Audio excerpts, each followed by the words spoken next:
Without a doubt, the most dangerous player on the field on defense is whoever the user is controlling, because of your ability to think beyond what any computer AI could do without being accused of cheating. This is a spot where every moment of indecisiveness or aggressiveness could be the difference between a 5-yard completion and a pick six the other way. So with this video, I'm going to go over a few things that help you feel more comfortable using on defense, help you take full advantage of the new switch stick mechanic, and hopefully get up off of that defensive line in College Football 25. I'm Chris from Sports Gamers Online, and all right, let's get it. A big new feature that is in College Football 25 is the switch stick, and it lets you switch defenders mid-play with the simple flick of the right stick in a given direction. So having this ability is pretty powerful, and I'm going to go over how to best use it to be a major headache for your opponent.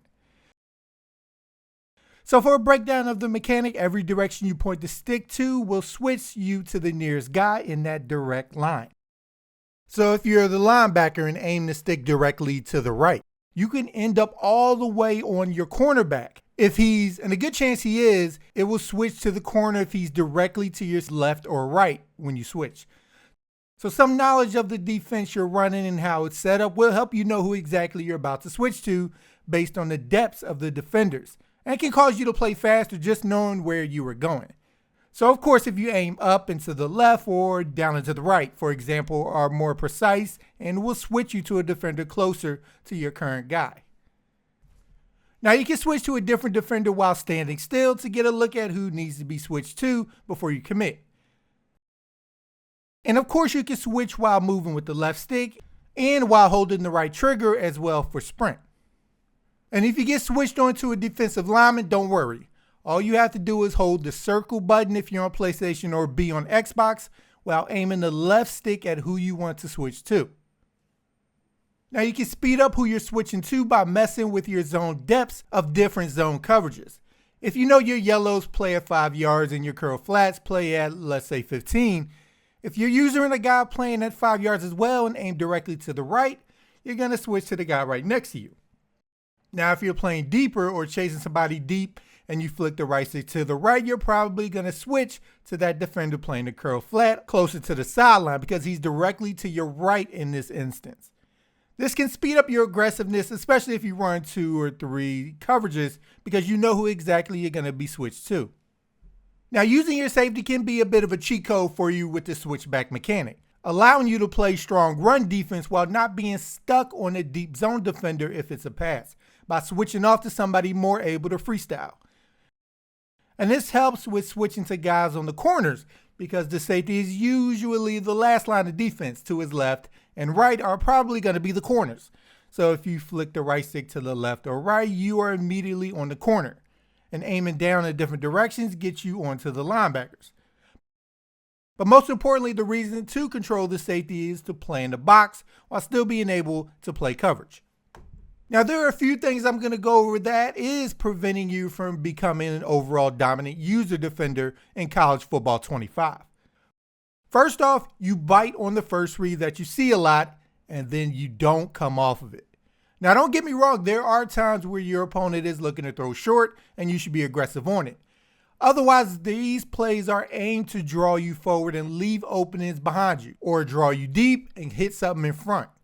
So you compound the issue for yourself of biting on the first read and what can actually save you knowing when to peel off of that target and start to work your way back in another direction. It's looked at as baiting the quarterback, but you're essentially saying, okay, I covered this guy for long enough. Let me go find somebody else. And this leads me into my next point of not using your peripheral vision. Using your peripheral vision as soon as the ball is snapped helps you take in as much info about the play as possible, like where the routes are going and most importantly, who is coming into your area.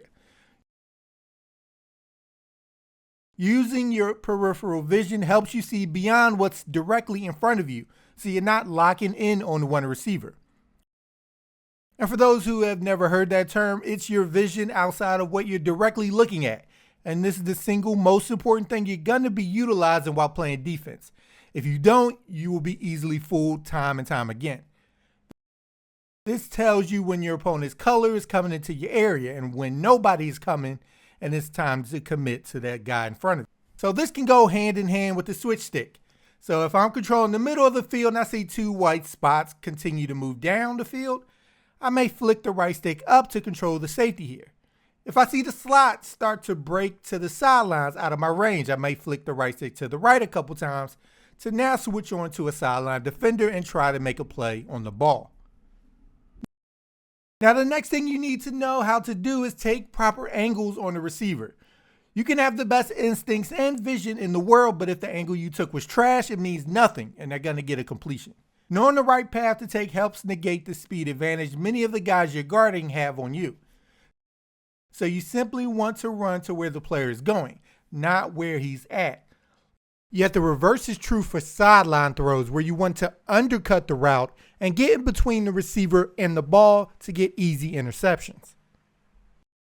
Now, if you take a proper angle, you essentially slow down the chance of them burning you, which will eventually happen if the pass rush doesn't get home, but you're prolonging the inevitable and hoping they throw it before you get exposed.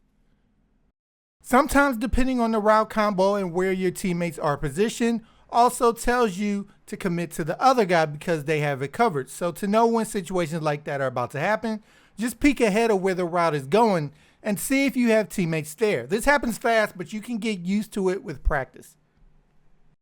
When you're in a 2-on-1 situation, sometimes they will have a bad route combo and you can cover both guys. But some routes you will have to choose, and you always are better off committing to one or the other instead of being too late to both and you end up covering nobody. Situations like these, you have to be okay with being aggressively wrong here instead of having both guys end up open because you reacted too slow. And lastly, you're always going to want to be holding the left trigger button on your controller, at least in the beginning, as this will always keep you facing forward as the play progresses and you figure out where you want to go.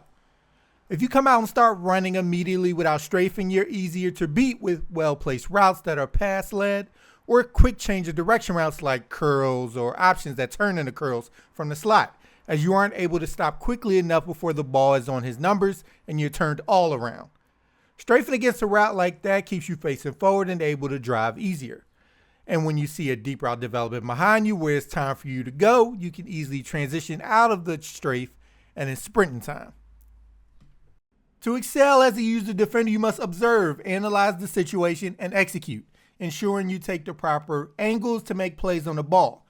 And with the new switch stick in College Football 25, it's a lot more fun to switch on to the perfect defender and intercept a pass your opponent thought was wide open. So with that, I hope this video was able to help you out. And if you like the content we provide, make sure to subscribe to Sports Gamers Online for more College Football 25 content. And once you're with us, hit that bell icon at the bottom so you don't miss anything we put out. All right, people, I'm Chris. Thank you all for watching, and be good, y'all.